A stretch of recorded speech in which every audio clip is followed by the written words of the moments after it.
Hello everyone. पिछले lectures में हम लोगों ने इरोशन और ट्रांसपोर्टेशन से रिलेटेड सारा कुछ जाना था। अगर आपने पिछला वीडियो नहीं देखा है तो आप स्क्रॉल डाउन करके नीचे देख सकते हैं। तो आज हम लोग पढ़ेंगे डिपोजिशन पढ़ेंगे। ठीक है, जैसे पिछले लेक्चर्स में हम लोगों ने पढ़ा था कि इरोशन क्या होता है, ट्रांसपोर्टेशन क्या होता है और इन दोनों के कितने टाइप्स होते हैं। ठीक है, तो आज हम करेंगे डिपोजिशन। तो डिपोजिशन क्या होता है? अब कोई रिवर जो अपने सोर्स से स्टार्ट हो रहा है, ठीक है, एक रिवर है जो अपने सोर्स से स्टार्ट हो रहा है, वो ऊपर से सारे मटेरियल्स को इरोड करते हुए अपने साथ लेके चलेगा। ठीक है, जिसको ट्रांसपोर्टेशन बोलते हैं। ऊपर से सारे मटेरियल जो हो गया sand, silt, stone, rock, pebbles, कुछ भी बोल्डर्स, क्ले एक्सेट्रा, तो ये सारा चीज रिवर एज अ लोड अपने साथ लेके अपने पूरे जर्नी में चलते रहता है। ठीक है, एक वक्त आता है जब वो इन सारे चीजों को अपने साथ लेके और नहीं चल पाता है। ठीक है, तो क्या करता है वो तब इन सारे चीजों को डिपॉजिट करना स्टार्ट कर देता है। मतलब अगर ऐसे एक पहाड़ से कोर्स से रिवर गिर रहा है, ठीक है, यहाँ पे पानी है, रिवर ऐसे स्टार्ट हो रहा है, ये फ्लो कर रहा है। अब क्या हुआ, यहाँ पे एक वक्त पहुंचने के बाद वो क्या करता है, वो ऐसे सीड्स डिपॉजिट करना स्टार्ट कर देता है।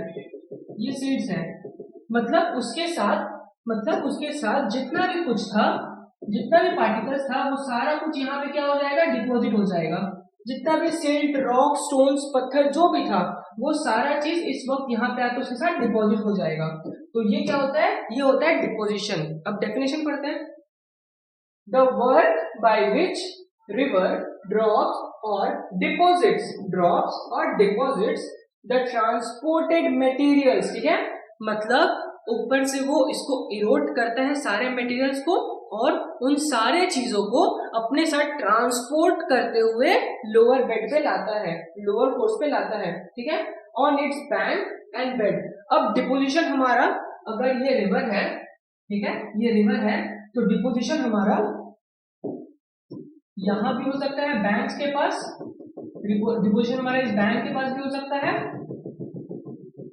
या फिर ये रिवर बेड में ही हो सकता है। ठीक है, डिपोजिशन हमारा या तो बैंक में होगा या तो रिवर बेड में भी हो सकता है डिपोजिशन। ठीक है, इज कॉल्ड डिपोजिशन। अब डिपोजिशन होता क्यों है, इसका होने का रीजन क्या है, कॉज क्या है डिपोजिशन होने का? तो सबसे पहला कॉज है कि जब पहाड़ी इलाका से कोई रिवर स्टार्ट होता है, ठीक है, जब पहाड़ी इलाका से कोई रिवर स्टार्ट होता है, ठीक है, तो वो जब ऊपर से फ्लो करता है ना, यहाँ पे देखिए स्लोप ज्यादा है, स्लोप ऑफ लैंड क्या है, ज्यादा है। ठीक है, स्लोप ज्यादा होने के कारण वेलोसिटी भी ज्यादा होता है। ठीक है, अगर ऐसे, मतलब अगर इस कॉपी को हम ऐसे लेते हैं, ठीक है, इस कॉपी को ऐसे लेते हैं, यहां से अगर हम कुछ ड्रॉप करते हैं, यहां से अगर हम इस पेन को ड्रॉप करते हैं, तो देखिए स्लोप ऐसा है इसका, यहां से अगर पेन ड्रॉप करेंगे तो बहुत स्पीड में गिर रहा है। ठीक है, बहुत स्पीड में गिर रहा है ये पेन। ठीक है, लेकिन अगर स्लोप हल्का से ऐसे हो जाएगा जेंटल, तो वो फिर उस स्पीड से नहीं गिरेगा, बहुत स्लो हो जाएगा, देख सकते हैं आप। ठीक है, तो सबसे मेन कॉज होता है स्लोप। जब पहाड़ी इलाका से एक रिवर आता है तो उसका स्लोप ज्यादा होने के कारण उसका वेलोसिटी भी बहुत ज्यादा रहता है। वेलोसिटी ज्यादा होने के कारण वो अपने आसपास जितने भी मटेरियल्स रहता है सबको अपने साथ लेके आगे बढ़ते रहते हैं। ठीक है, और जैसे ही वो एक बार प्लेन रीजन में पहुंचता है, ठीक है,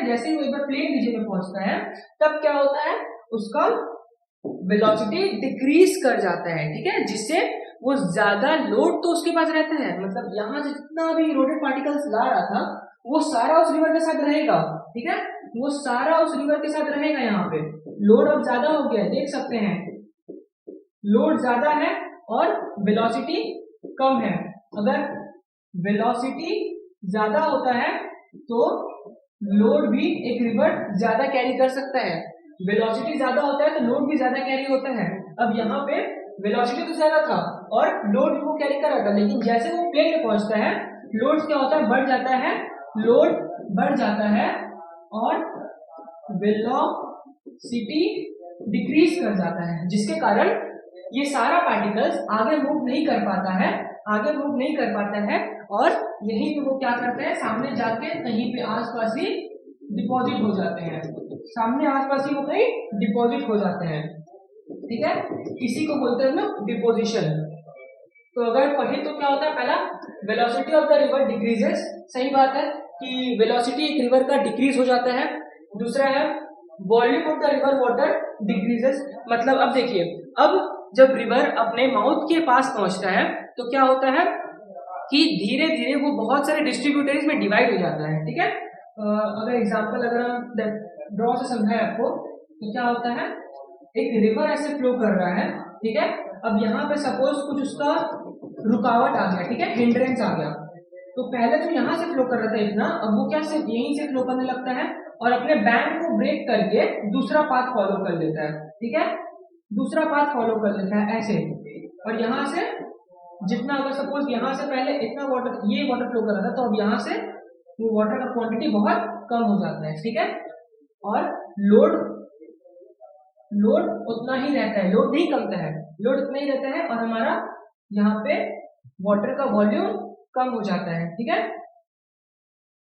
तो volume of the river water decreases. Next है amount of load increases, loads बढ़ जाते हैं क्योंकि ऊपर से वो सारा लोड लेते लेते लेते लेते नीचे आते हैं, तो अब इसके ऊपर से लेकर सारे थ्रू आउट द कोर्स उसका जितना लोड होता होगा सारा लोड लोअर बेस पे ही आता है, उसका लोअर कोर्स में आ जाता है पूरा।